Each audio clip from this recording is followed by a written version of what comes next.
Let's learn how to add a background photo behind an Instagram story.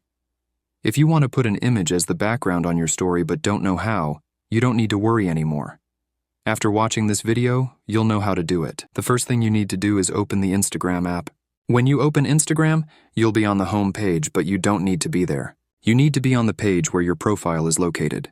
You can open this page by clicking on the profile option, which is in the bottom right corner of the screen. Once that page opens, you need to click on the post behind which you want to add a background. When you click on that post, you'll see several options, and now you need to click on the share option. When you click that, a menu with more options will open.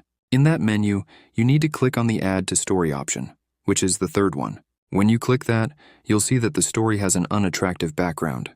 Now, if you want to add an image as the background, first click on the sticker icon at the top right. When you click that, a menu with many options will open, and you need to click on the photo option.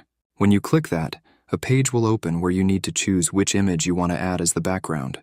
To place the post in front of that background, hold 2 fingers on the post and enlarge the image. Now adjust the 2 images as you see fit, and that's it. That was a tutorial on how to add an image as a background behind a story. So thanks for watching. See you in the next video.